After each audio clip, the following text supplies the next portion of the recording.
Poker coach and coach who made the 6 Max GTO series, just GTO.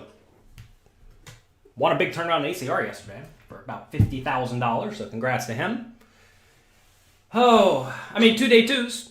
So we have a $250 day 2 and a $100 day 2 coming up later today. So, we're doing it, I guess. We'll see. I made a day 2 last week that played Sunday, yesterday.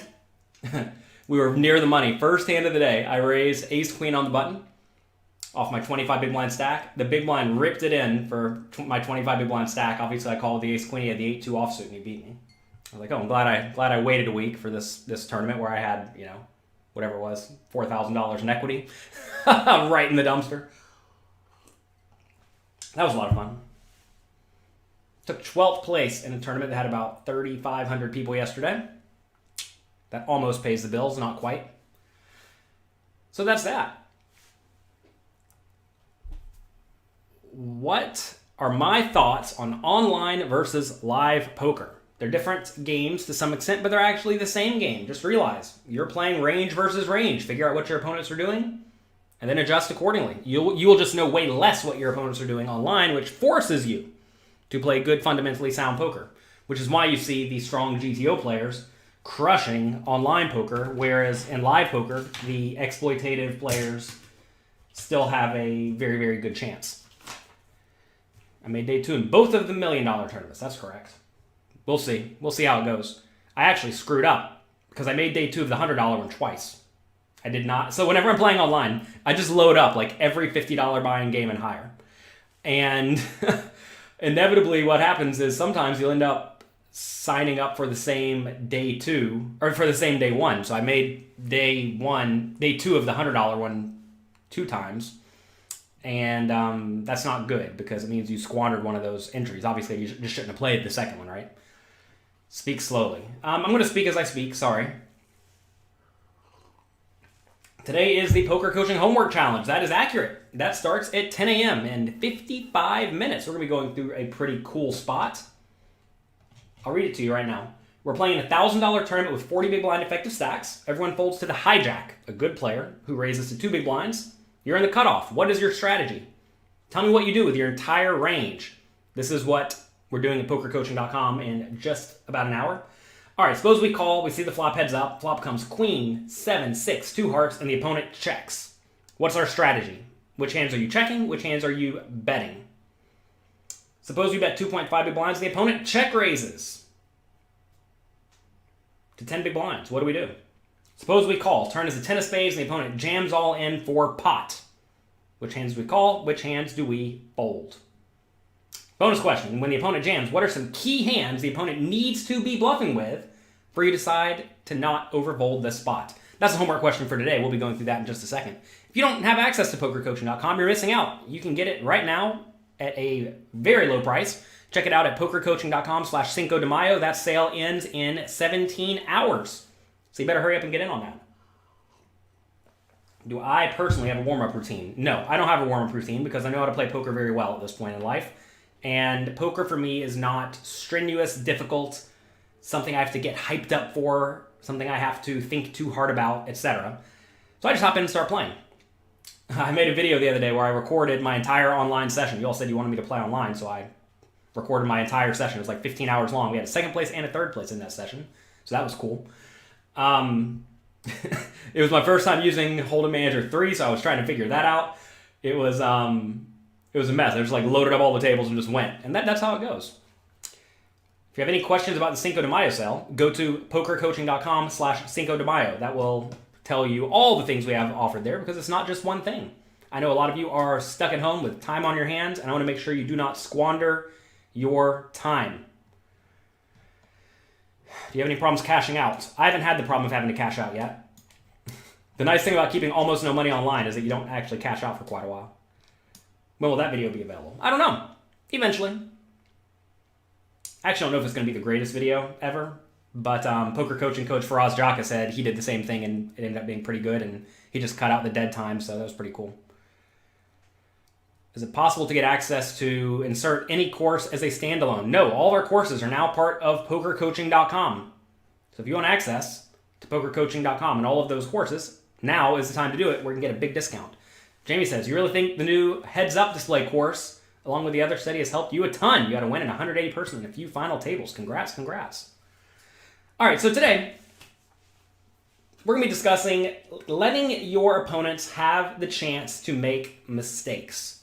This is something a lot of people do not do, but I had two very big hands yesterday where I gave my opponents plenty of room to screw up, and they did, and it resulted in me having a ton of chips.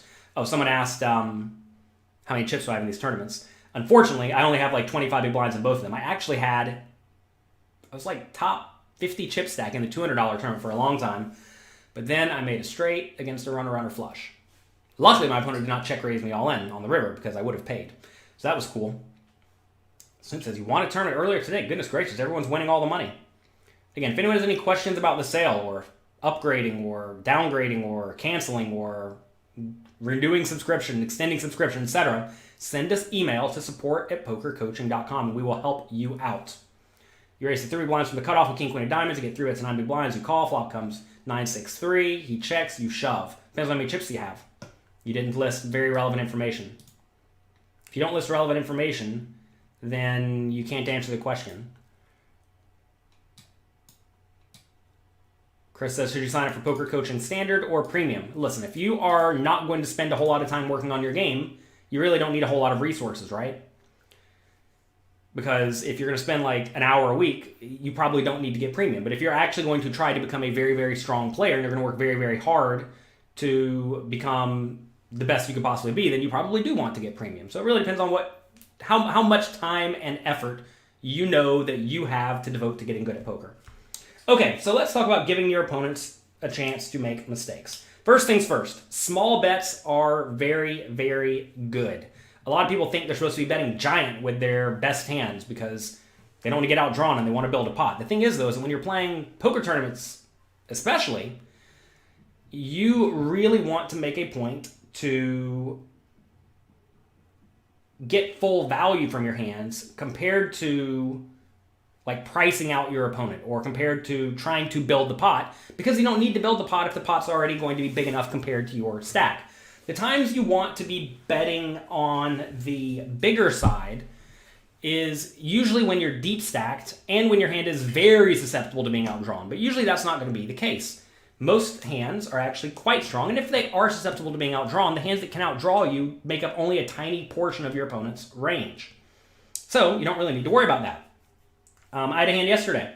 I raised ace-5 offsuit from the button. The big blind called. Flop came 6-4-3, so I have an open-ended straight draw. My opponent checked. I made a small bet, and he called. Turns at 2, putting up a backdoor flush draw. I have the straight. He checked. Ask yourself, what would you do in this scenario? Well, stack depth is very important, right? That said, in this scenario, I believe the pot was already about 7 or 8 big blinds. The pot must have been out 9 big blinds. And I had 20 big blinds in my stack. So I had about 2 times the pot remaining in my stack. Take a second, think about it. How much should we be betting in that scenario? Do pot odds mean you have to be a payoff wizard? Pot odds exist, and sometimes. I sure don't like folding. Okay, so in this scenario, you want to be betting relatively small. Pot was 9 big blinds. This is a spot where I, as the pre-flop raiser, should not have very many 5s in my range, and the big blind should have a ton of 5s in his range. So this is a spot where you really just don't want to be betting all that often to begin with. But whatever bet size you make, you want to give your opponent plenty of room to jam on you, right? So in this scenario, the pot was 9 big blinds. I had 20. I think this is a great spot to bet something like 3 or 4 big blinds. Because if you bet bigger, it makes it to where your opponent doesn't really have room to jam. Like imagine we bet 6 big blinds, leaving ourselves 14-ish left. A lot of players in that scenario are going to think that if they jam, I'm just going to call all my sets, 2 pairs, over pairs, straights, right? Which should be the vast majority of my range in this scenario when I bet again on the turn. So in the spot, you really don't need to bet big. A lot of people look at this and say, oh, there's a backdoor flush draw, you got to be careful. Like, no, you don't have to be careful about a backdoor flush draw. That makes up almost none of your opponent's range. So the main concern here is giving the opponent plenty of room to make a mistake. If the stacks were deeper, we would bet bigger, but we don't need to bet bigger because we're very shallow stacked here. Because notice, if I bet 3 big blinds on the turn and the opponent calls, pot's going to go up to 15 big blinds. I'm going to have, 17 left?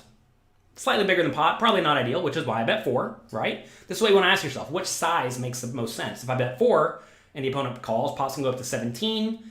I'm going to have 16 left. That'll let us make a slightly less than pot size river jam, which will hopefully look kind of bluffy. So anyway, we did go the 40% pot bet. You're going to find that whenever you are shallow, your bets are more in relation to the size of the pot and the stack remaining compared to like your hand strength or like your overall equity in the pot, et cetera, et cetera. So anyway, we did go small, and the opponent jammed it all in. We gave him plenty of room to jam, too. Don't forget that. If you bet big, like let's say you do bet 2/3 pot, a lot of people just won't bluff.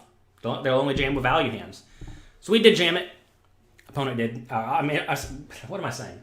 Opponent checked. We bet small. He jammed. We obviously called. He had the king 4 for drawing dead. That was good. It's always important to try to get your opponent in drawing dead. That was that in that $200 tournament? That wasn't that $200 tournament. That actually got me up to like 100 big blinds in the tournament I made day 2 in. So that was fun. Then I made the straight and lost to the flush, so it didn't help me. But anyway, that was good. Only 21 people clicked the like button today. Well, everyone doesn't like all the like buttons. That's okay. You don't have to click the like button. I realize I can barely put a sentence together. That's what happens when you stay up playing poker until 2:30 a.m. You inevitably can't put a sentence together the next day, which is not optimal whenever I have a poker coaching homework challenge to do in 45 minutes. But that's okay. I'm getting all the kinks out right now. Is pokercoaching.com me on ACR? Yes. Okay. So small bets are very, very, very, very, very, very, very good. Something else you should not do. You should usually not be raising with super nut hands that block good hands that your opponent could possibly have. So let's say someone raises, you call with pocket 9s, right? Let's say the flop comes 9-4-2. Very, very dry scenario. So in this scenario, if the opponent bets and we have pocket 9s for top set, we should usually not be raising. Yes, we are susceptible to being outdrawn by like ace 5 or ace 3 or whatever, but that's very unlikely, right? So we're not actually all that susceptible to being outdrawn. And in this scenario, most likely the opponent's drawing thin or dead. You could say, yeah, but he could have pocket aces and it'll pay us off. He's going to pay you off anyway. So this is a spot where when you're playing 50-ish big blinds deep, or maybe even like infinite big blinds deep, you really just don't want to be raising all that often. So that's a situation where calling makes a whole lot of sense because you really want to give your opponent a chance to make a pair with something like, Queen Jack or whatever. Let's see. All of you are telling me you're winning all the money for the most part, except for Justin. You lost yesterday. Well, don't worry, I lost yesterday too. Actually, it's tough to know if you lose whenever you have these multi-day tournaments because, like, I don't know what my equity is today. It's probably, $4,000 or so. So whenever you have $4,000 in equity, in theory we're up, but we haven't cashed it out yet. Hey, we could win all the money. Who knows? All right. Something else you want to do is you just want to look for spots that don't make a whole lot of sense. So a hand I played yesterday as well, I raised with pocket queens from the low jack seat. Small blind and big blind both called. Okay, I have queens, I raised from the low jack seat. Flop comes, king, king, 9. They both check. And in this scenario, king, king, 9, 2 diamonds. I have the queen of diamonds. In this scenario, we can either bet small or check. I think both plays are fine. I don't think it really makes a ton of difference what you do in this scenario. It's a spot where small blind, if they're confident, should have a whole lot of king X type hands. So you do need to be a little bit careful here. I think we had something like 30 big blind stacks. Yeah, we had something like 30 big blind stacks. So I didn't really want to bet and get raised, so I just checked. Check. Notice I'm not very susceptible to getting outdrawn here. Obviously, a jack or a 10 could give someone a straight, but notice I blocked those really hard with the queens, right? They can't have queen jack or queen 10 all that often. An ace is bad, but whatever, there's 4 of those. It's not such a big deal. A diamond's not the end of the world because I have a queen of diamonds. So this is a fine spot to check. Especially whenever you're like nearing a money bubble, especially when you're kind of getting to the later stages of the tournament. These are some tournament adjustments you need to make where you want to minimize the risk of going broke in exchange for maximizing value with your marginal made hands. Okay, so opponent checks, I check behind. Turn is a 4, just complete blank. They check to me again. Now we have the best hand the majority of the time, and I want to bet. Okay, so in this scenario, I decided to bet something like 75% pot. You're going to find that this situation comes up somewhat often where it checks you on the flop and then you have a hand that's almost certainly best on the turn, but is, slightly vulnerable, and the opponents could very easily have a marginal made hand like a 9, like pocket 10s, like pocket 8s, like ace, queen, ace, jack, etc. So this is a situation where you do want to be betting, and it just puts your opponents in bad spots. You could also bet here with just some very lowish equity hands, like bad gut shots and whatnot. So I did bet big, 75% pot. Small blind folded, which is good. That was the main player I was worried about. And then the big blind ripped it all in. So pot was like 8 big blinds. So I bet 6 big blinds, and now the opponent jams for 30. Take a second, think about it.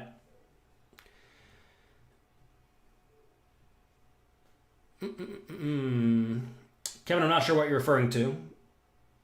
The vast majority of my students are people who are wanting to try to become strong poker players and, for the most part, replace their income, their job, with income from pokering. A lot of them are succeeding.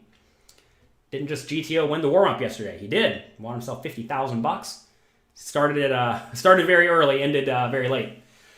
So anyway, in this scenario, we did make a call. Something that led me to make this call, by the way, is the heads-up display.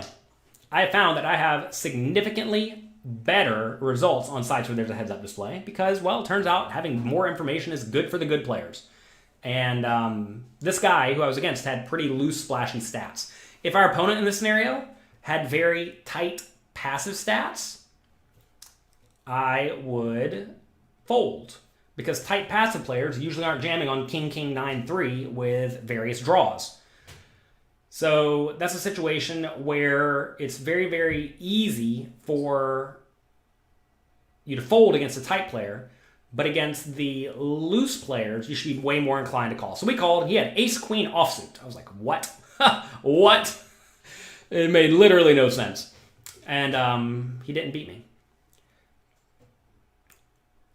HUDs are for cheaters. It sure feels like cheating when you're using a HUD, I'm not going to lie. Whenever you have a program that just tells you what your opponents do wrong, it's strong. It's a strong thing. I mean, if you look at a lot of the sites that try to be very recreational friendly, like Party Poker, like GG Poker, they ban HUDs.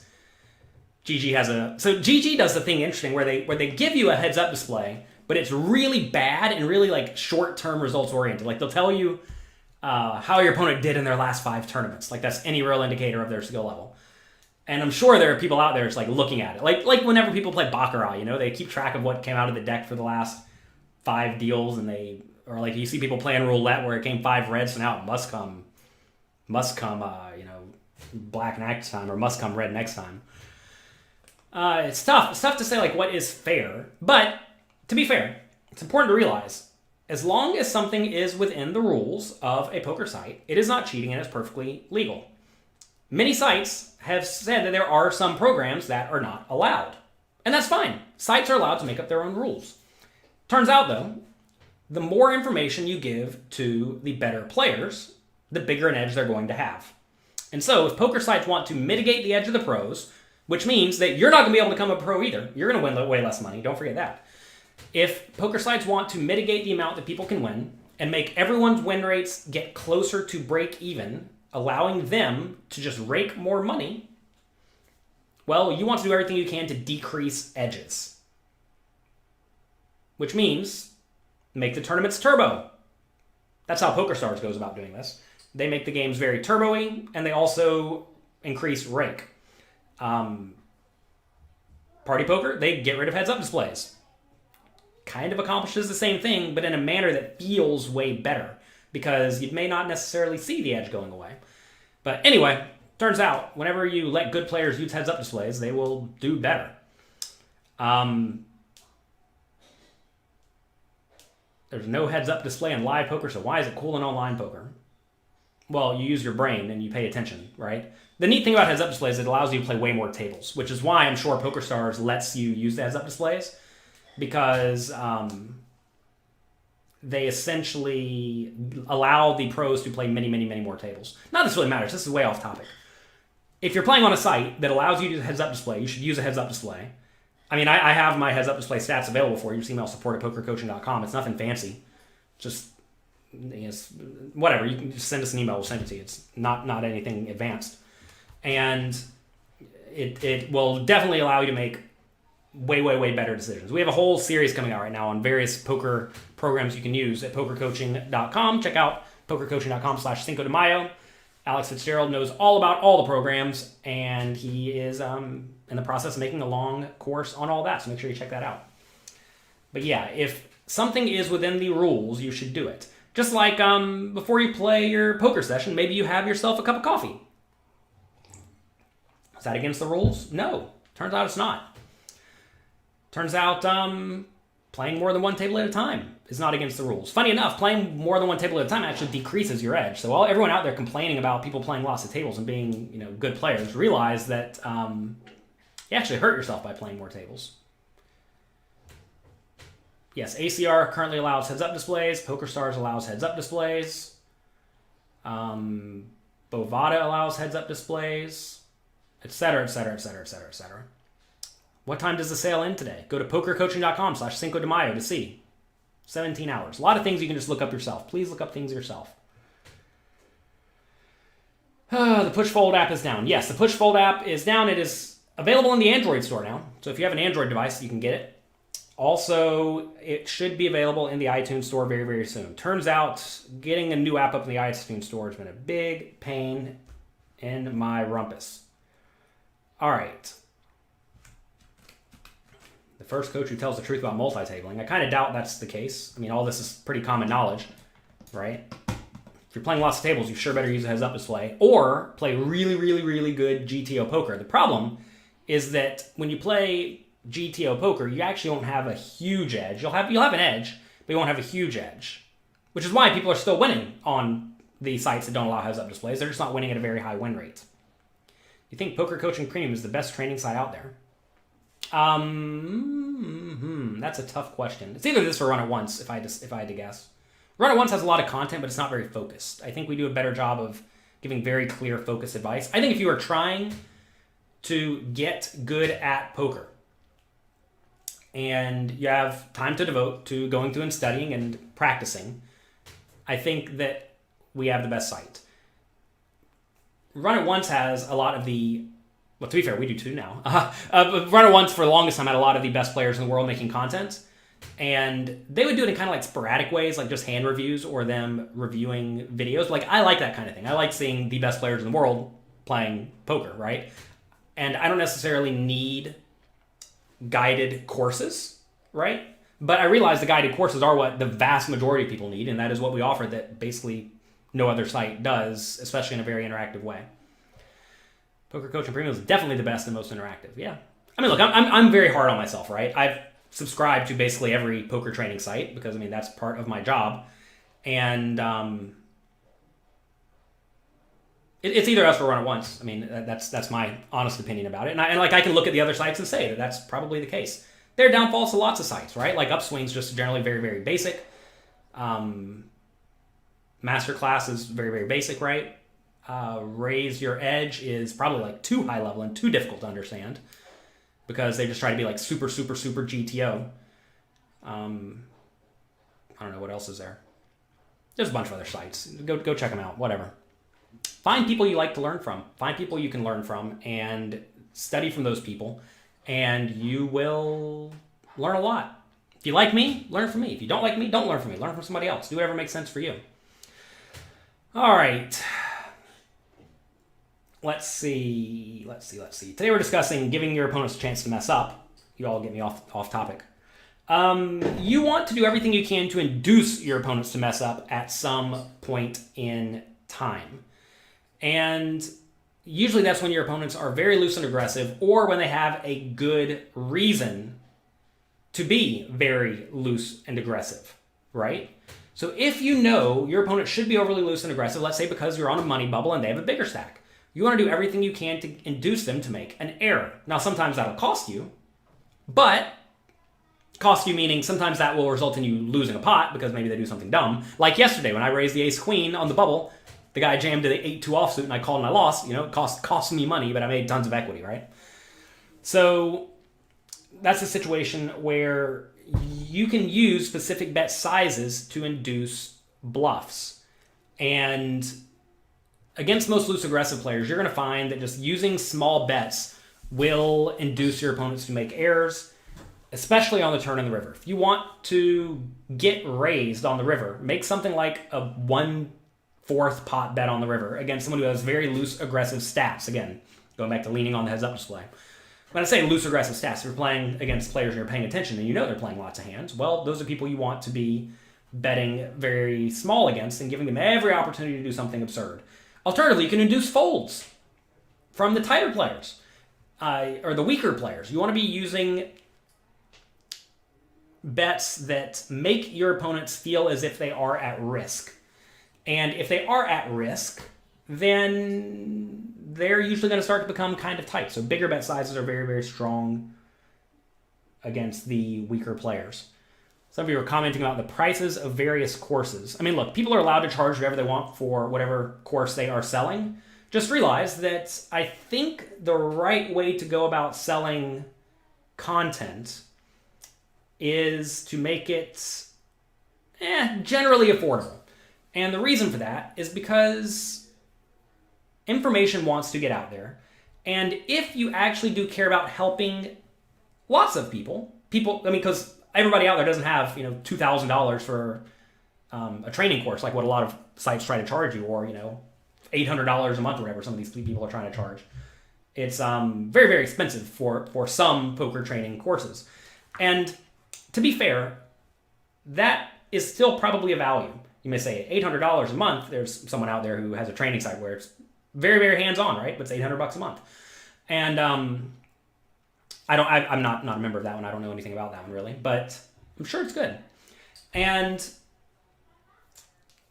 you always want to ask, like, is that for me? Who is that for? And, if you want to spend all day, every day trying to get good at poker, if you spend $800 a month on something, what is that, $30 a day? I would certainly spend $30 a day to learn from any world-class poker player, right? Seems like a value. Like take something like Raise Your Edge, good high-level content. I think they charge $1,200, $1,500, something like that for like 10 hours of content. It may seem expensive, but is it worth it to pay $120 an hour to get content from good, strong heads up or good, strong online player? Probably, right? The problem that a lot of those courses run into is that first off, they don't really add anything new to them. They're just like, here's my thing. I made my 10 hours of content. I'm done. And then they kind of forget about it. That's the problem with a lot of those things. And I think the best way to go about making sites and content to actually help people get good long-term is to continuously update and add content, which is what Run It Once does. That's what we do at Poker Coaching. And the problem is that that's actually really expensive to do. Believe it or not, we're paying thousands of dollars to these coaches every month to make the content for you. And it's a lot of work. And I get the idea that it's way easier to just make your 10 hours of content, put it on the internet, sell it for $1,500 and forget about it. Because, somebody's going to buy it out there and I'm sure it's going to help them and it's probably a value for them. And it takes almost no work for you. So in terms of like just straight up maximizing hourly rate, that's definitely the way to do it. But if you actually want to help people long-term and help them continuously improve, you need to be way more hands-on, you need to be way more interactive, and you need to continuously provide content. And the thing is like, you can't charge $1,500 a month. I mean, I guess you could charge $1,500 a month. I could try that, see how it goes. But that would very quickly kill the market, which is why we charge way less than that. Right now, go to pokercoaching.com/Cinco de Mayo. You can get it for very, very cheap. And I think smaller monthly prices are probably better, assuming you're going to actively try to work to make your students better long-term, as opposed to give them a thing and then be done with it. People ask me about, what do I think of this site? What do I think of this site? Look, I'm not going to go through every training site. We'd be here all day. Anybody can make a training site as well. Something worth mentioning. I wrote this in my very first poker book. How long ago was that? 10 years ago. That anybody can write a book about poker. That does not indicate skill level. So you need to make sure whoever you're learning from is actually very good. And like I said, they don't necessarily have to be the best player in the world if they're just easy to learn from and they actually teach you and help you get better at poker. And there are a lot of people out there, right? I mean, if you're playing, 2 cent, 5 cent, no limit, you don't need to go pay thousands of dollars to learn from the best players in the world because, well, you can spend way less money, get good, solid information. Am I playing day 2 of the million today? I'm playing day 2 of $2 million tournaments today somehow. So that's fun. It is important to realize though, that just because someone charges a lot of money for something doesn't mean they're like trying to scam you or it's overpriced, et cetera, because realize everything is not for you. I think that's a problem that a lot of people have is they think that if something exists, they should have it. But that's just like not true. And if you are not going to, like some things are not made for everyone. Some things out there are made for very specific people. The training sites that are $800 a month, those are not made for the vast majority of people. Those are made for like hardcore grinders who are going to be devoting their life to getting good at poker. And I realize that is like almost no one, right? And I don't know. I don't need to be giving all the other training sites out there tips on how to run their business and make more money and help more people.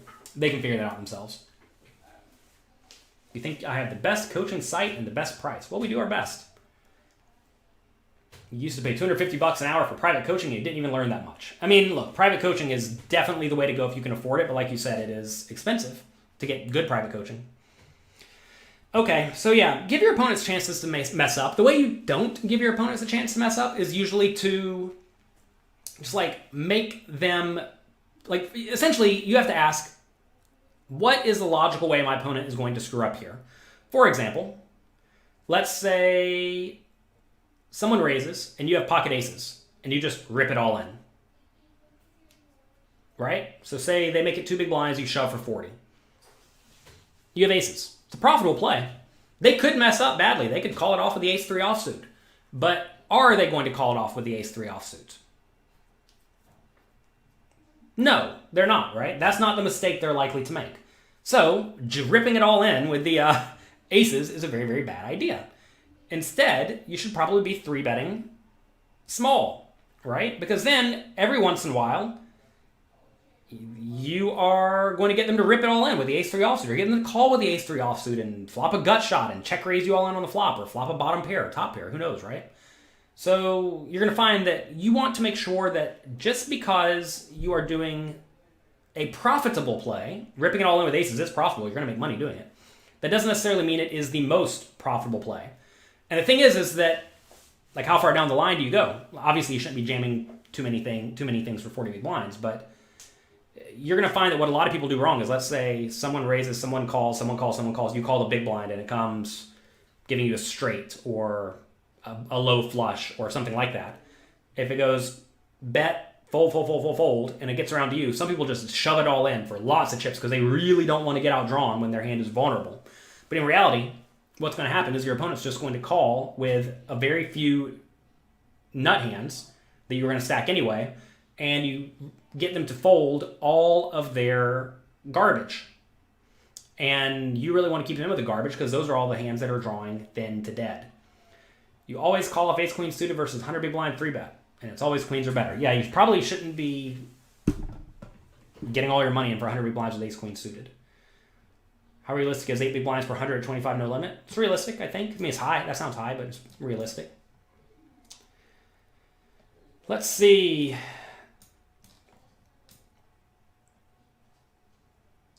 Let's see. How long do you have to be in a downswing before you start thinking about making changes to your game? You should always be making changes to your game. You should always be studying. You should always be aware of the spots where you have problems. Most people just play really badly when they're out of position as the aggressor, for example. That's a spot where, like, even I struggle. Everybody struggles. Where you raise, middle position, let's say the button calls, and then the flop comes, connecting with their range, like queen, jack, 8. It's a tough spot. You need to be check raising sometimes. You need to be check calling sometimes. It's hard to know what to do. So you always want to be studying all the scenarios that are giving you issues. You want to be looking at your EV big blind per 100 if you're using something like Hold'em Manager to see if you are actually winning. If your EV big blind per 100 is something like 3 or lower, you should probably be moving down. You should probably be working very hard at your game. You ideally want to have something like 8 EV big blind per 100 if you're playing the small and medium stakes. As you get to the higher stakes, something like 5 becomes pretty good. Unfortunately, ACR doesn't keep track of the buy-ins you play, but I'm playing $50 to $2,500 buy-ins. I think my EV big blind per 100 since we've been doing this the last month has been like 7, which is fine. It gets muddled, right? It'd be nice if I could sort it by buy-in, but you can't do that. I'm sure it's lower at the high buy-ins and higher at the low buy-ins, right? That's how it works. But you want to make sure EV big blind per 100 is high. If your EV big blind per 100 is high, then you're fine. If it's not, then, well, you may have a problem. When am I going to do a live call-in show? You all may not know this. I have a thing called the Inner Circle. We may be wrapping it, or maybe slowing it down, or maybe we'll relaunch it. I'm not sure. Where every 2 weeks, I do a live call-in show. The members of that show, or member of that group, they get to call in for 15 minutes and ask me about whatever hands they have. So we actually already do that, but it is private. The problem is I can't just have a show where everybody can call in, because then we'd be jammed. You thought the Inner Circle was done. It's still going. Let's see. Speaking of poker coaching, I have a webinar going on right now. I have a webinar starting in 20 minutes. I should probably get prepared for that. They're reviewing a pretty rough spot where we get check raised on the flop. So yeah, I'm going to go prepare. If you're a poker coaching member, make sure you go there right now and make sure you're in the webinar. It's going to be a lot of fun. Should you follow the push call range suggested when you have 10 big blinds, or if the effective stack is 10 big blinds? For example, if you have the big stack but the opponent has 10 big blinds. It depends. You should... It depends on an exact scenario. Like if the opponent jams for 10 big blinds and you have 50, yeah, you should follow the chart. Or if they have 50 and you have 10, yeah, you should follow the chart. The thing is, though, is if they have 10 and then you have 50 and then everybody else has to act has 50, you have to be calling a little bit tighter because you're going to get re-jammed on some portion of the time. How are you able to spot tells you may be giving off? You want to make sure you are relatively stoic. You should have your friends watch you. You should be aware of what you are doing. Is EV big blind per 100 relevant in multi-table tournaments? It is definitely relevant in multi-table tournaments. It is not as relevant in progressive bounty tournaments because it gets very confusing where you should be trying to collect the bounty some portion of the time. If you're a poker coaching member, go get the progressive knockout bounty calculator so that you never make mistakes calling off for the bounties, right? So yeah. Our World Series of Poker event's going to start in a few weeks. No. World Series of Poker has been tentatively moved to fall. It's probably just going to be canceled. If you want to get serious at poker, should you get my tournament or cash game courses? You should sign up to Poker Coaching Premium. The Cash Game Masterclass is part of Poker Coaching Premium, yes. I mean, look, if you don't know anything about poker and you don't play poker, you need to figure out what games you even want to play. Tournaments are great if you can devote all day to playing poker. Like yesterday, I sat in this chair for 13 hours playing poker. If that's not what you want to be doing with your time, then tournaments are probably not for you. As a math coach yourself who teaches teachers, you can say I'm the best teacher out there, and you've tried almost all of them. Thanks. Funny enough, I have a coach who teaches me how to teach better because I'm not... I mean, maybe I am naturally pretty good. My teaching teacher says I'm naturally very good, but I can be better. I'm making a tournament course right now. It's going to be big. And he's been going through all of it. We're doing multiple takes on these. You all may not know this, but I do one take on everything. I do not like re-recording stuff at all. But I've done up to 3 takes on some of these, so it's taking forever. You all wonder how I get so much content out. 1 take. So many people out there I made this poker video. It's 10 minutes long. I spend 3 hours per minute just getting it right. I'm I just run it. I make a PowerPoint and go. But yeah, so I have people out there who help me. It's very important to realize that you are not the best at everything or perhaps anything. And you can always learn from others. Oh yeah, how long can you go on a downswing before you like get unhappy? For example, Lewis says you're on a 20 buy-in downswing. 20 buy-ins is nothing, man. Absolutely nothing. As a good way to look at like swings that you can experience, you can look at these re-entry tournaments online or like multi-day tournaments. There was one on, what was that site called? Winamax. That was like a $33 tournament that you could re-enter. I don't know, it had like 100 days or something. And one person was in 38 times without cashing. Obviously, that person could be bad. The person who won the tournament, guess how many times they were in before they got their first cash? They were in 18 times, right? That basically means they bricked the tournament 17 times in a row. And that's just like, it happens, right? So realize that sometimes you're going to go on downswings. I personally have had 2 World Series of Pokers with 0 cashes. If you look at my Hendon mob, you'll just see 2 years where it looks like I just didn't even show up for the World Series. But no, I was there. And basically, every high-stakes pro has had a World Series of Poker like that. It sounds crazy, but it happens. I was very lucky that both times I bricked the whole summer, I won $1 million afterwards, so that was lucky. But you can still go on big downswings, so it's just normal. It's absolutely normal. And the way you do go on these big downswings is you just lose all your important flips. I'm telling you, every day I went to the World Series, I would sit down, I'd play great, get about 3 or 4 starting stacks, get something like Ace King at the end of the day, get it all in, lose. Go home. Show up and do it again the next day. And that happened like every day for 40 days. So yeah, don't use that. What online site am I playing on? I'm currently playing on America's Card Room because that is the one that has the highest volume within America, but I would definitely not recommend that to anyone. That site is pretty much the worst poker site I've ever played on. It's pretty bad. So I would definitely not recommend you play on any site that is unlicensed or unregulated. If you do, keep 1 day's worth of buy-ins in the site because at any point in time, they could go down and take all of your money. Please, please, please, please, please, please, please protect yourself. Protect yourself, protect yourself. If anyone is out there trying to say that the unlicensed, unregulated sites are safe and secure, they're almost certainly being paid by the site, and also they are wrong. Listen, I'm not paid by any poker site. I'm here to give you all good information to help you be the best you can be, and a great way to shoot yourself in the foot is to keep all of your money on an unlicensed, unregulated site. How do you feel about any other poker site? Is it unlicensed, unregulated? Then same thing applies. Any deep runs? Yeah, we made 2 day 2s in these $1 million guaranteed tournaments. Yeah, if you're going to cash out from ACR, Bitcoin is the only way to do it. Why don't you like America's Card Room? It's unlicensed, unregulated. There are bots on it. They do not stop people from colluding. The site goes down. 2 weeks ago, they had a misdeal. I've never seen a misdeal in an online poker site where they just stop the tournament for 5 minutes because there's a misdeal. They had a 420 smoke break. That seems absurd, where they would just like stop the games for 10 minutes in the middle of the day. Makes literally no sense. Anyway. What sites are unregulated? Come on, look, everyone, you have to do your diligence. I already made videos on this. I talked to my lawyer about this on YouTube. Go to YouTube. Go to youtube.com/poker coaching. Look for my most recent video with my lawyer, Mac Verstandig. He discusses those. Also go to jonathanlittlepoker.com/USA, and you have my thoughts on the main sites.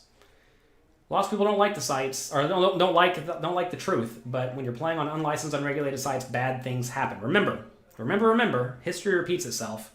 It doesn't necessarily repeat itself, but it rhymes with the past. And basically every poker site that has operated within America has gone down at one point or the other. And when they go down, they very often just straight up steal the player's money. So don't open yourself up to that. Is ACR unlicensed? Yeah, of course it is. If it operates within all of America, it is unlicensed, unregulated, and they're definitively breaking the law. They had a 420 smoke break. That's awesome.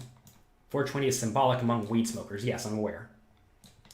Yeah, I don't know how long they did this. Like the first 3 weeks I played, they had a 420 smoke break. They would just stop for 10 minutes. So absurd.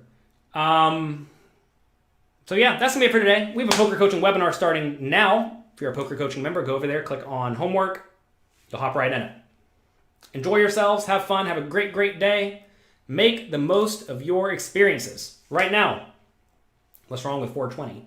Well, you just don't want to stop playing for 10 minutes in the middle of the day. It makes no sense. You want to maximize time and money. Maximizing time will maximize money and maximize value. Okay. Everyone's going off the deep end talking about online poker now. That's what happens. Everyone, I mentioned the name of any online poker site. People say, oh, I play on that. Am I doing anything illegal? Or they say, I play on that site. I cashed out. It's good.